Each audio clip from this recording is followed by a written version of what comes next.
નમસ્કાર, સત્યપુંજમાં આપનું સ્વાગત છે. હું છું લવજી કશ્યા. બજુળ સેવા સહકારી મંડળીના શતાબ્દી વર્ષ સમારોહ યોજાઈ ગયો. ભાવનગર મહારાજા શ્રી કૃષ્ણકુમારજીની સ્મૃતિ સાથે જોડાયેલ બજુળ સેવા સહકારી મંડળીના શતાબ્દી વર્ષ ઉજવણી પ્રસંગે યુવરાજ શ્રી જયવીરરાજસિંહજીના અધ્યક્ષસ્થાને સમારોહ યોજાઈ ગયો.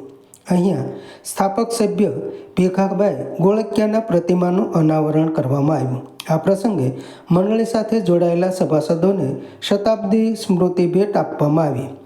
મંડળીના પ્રમુખ શ્રી હીરાભાઈ પટેલ દ્વારા પ્રારંભ આવકાર ઉદ્બોધન કરવામાં આવ્યું.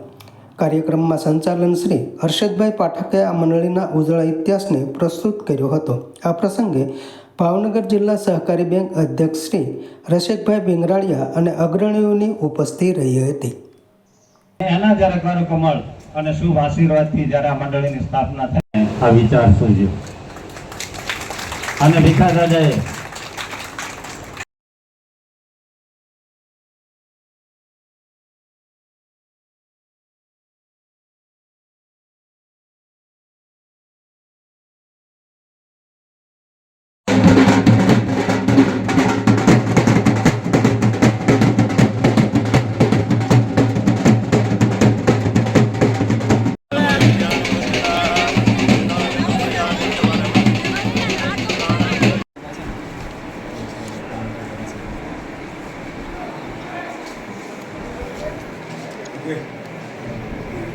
ઉપરોક્ત નામના તમામ આવકારના માન આપીને બતાવેલા તે બદલ આપ સૌનો સ્વાગત કરતા આનંદ ગૌરવ અનુભવું છું. જય જવાન જય કિસાન. શંકર પટણી સાહેબ, આપણા દિવાન સાહેબની વિશેષ ઉપસ્થિતિ અને એમના આશીર્વાદ અને એમના માર્ગદર્શન નીચે આ મંડળીનો પાયો નખાયો.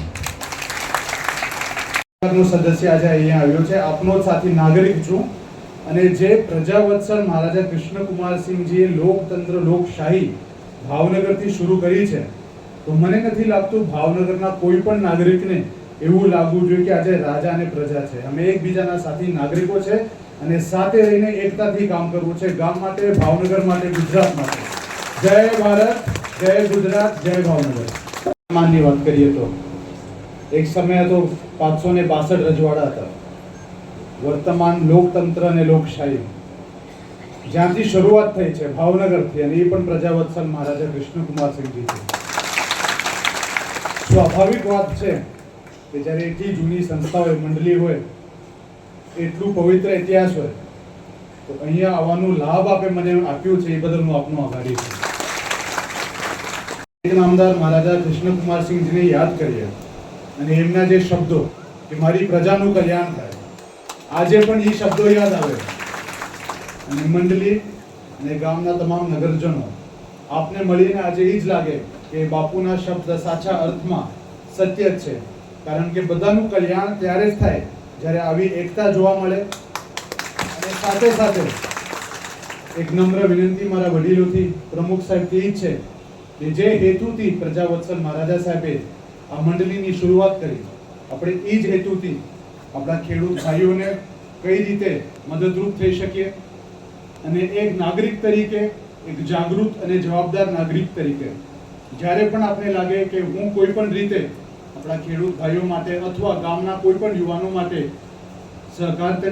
સહકાર આપી શકું, કોઈ પણ ક્ષેત્રમાં ઉપયોગી થઈ શકું, તો આપને બસ કહેવાનું છે, આ મારું કર્તવ્ય છે. સમાજ માટે, સત્ય માટે, સત્યપૂર્ણ સમાચાર પ્રસારણ આપના મોબાઈલ પર તરત જ લાઈક કરો, શેર કરો અને સબસ્ક્રાઇબ પણ કરો. અને હા, ઘંટડી વગાડવાનું ન ભૂલશો. આભાર. સમાજ માટે સત્ય સાથે સત્યપુંજ. અહેવાલ, સમાચાર તથા જાહેરાત પ્રસારિત કરવા સંપર્ક સાધો. સત્યપુંજ સમાચાર પ્રસારણ, લબ્ધિ કોમ્પ્લેક્સ, તાલુકા પંચાયત સામે, સિહોર.